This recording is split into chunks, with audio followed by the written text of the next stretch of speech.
ہاں، یہ جو پردیس کی زندگی ہوتی ہے کبھی کبھی بہت رلاتی ہے۔ اکثر انسان چاہتے ہوئے بھی نہ کچھ بھی نہیں کر پاتا، کبھی نہ کبھی چاہتے ہوئے بھی اس سے بہت کچھ کرنا پڑتا ہے۔ ذمہ داریاں اور مجبوریاں انسان سے کیا کچھ کروا دیتی ہیں، خود اسے معلوم بھی نہیں ہوتا۔ دسمبر کی تھرتھراتی ہوئی راتیں ہوں یا جون جولائی کی چلچلاتی دوپہریں، پردیس کی زندگی میں آرام سکون نام کی کوئی چیز نہیں ہوتی۔ وہ اگر کچھ پل کے لیے دوستوں کے جرمٹ میں ہنس بھی لیتا ہے نا، تو صرف اس لیے کہ پھر اسے رات کو کمبل میں منہ دے کے آنسو بہانے ہوتے ہیں۔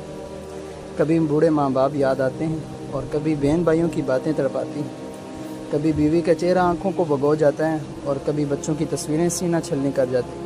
پردیسی کا دل نا اتنا نازک ہوتا ہے کہ راہ چلتے کسی فیملی کو دیکھ لیتا ہے تو دل ہی دل میں دھیان فوراً اپنی فیملی کی طرف چلا جاتا ہے اور آنکھوں میں آنسو اور نمکین آنسو تیرنے لگ جاتے ہیں۔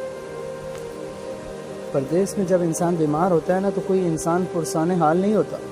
پانی کا ایک گلاس تک پینے کے لیے بھی اسے خود ہی اٹھنا پڑتا ہے۔ ڈاکٹر بولتا ہے نرم غذا کھاؤ اور آرام کرو، لیکن اس پردیسی کو کون نرم غذا پکا کر دے؟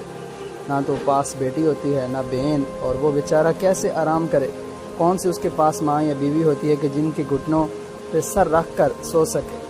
بس وہ کچھ کیک رس کے ٹکڑے کھا کر بازوؤں کو سرانہ بنا کر آہوں اور سسکیوں کے بیچ کہیں سو جاتا ہے۔ پردیس کے لیے سب سے زیادہ خوشی کا سما تب ہوتا ہے کہ جب اس کی چھٹی لگتی ہے اور وہ خوشی سے پھولا سما نہیں سکتا۔ شاپنگ کرتا ہے، بچوں کے لیے کھلونے خریدتا ہے، ماں بہنوں اور بیوی کے لیے کریم ہار خریدتا ہے، باپ کے لیے لنگی رومال عطر پرفیوم اور بھائیوں کے لیے موبائل فون خریدتا ہے۔ پردیسی اوپر سے تو بہت خوش ہوتا ہے، لیکن دل میں یہ خیال اسے پھر سے افسردہ کر جاتا ہے کہ یہ خوشی کے 2-4 مہینے کب گزر جائیں گے، پتہ بھی نہیں چلتا۔ اور پھر جب واپس آنے کے لیے گھر سے ایئرپورٹ کی طرف نکلوں گا تو اپنے بہتے ہوئے آنسوں کو کیسے روک پاؤں گا؟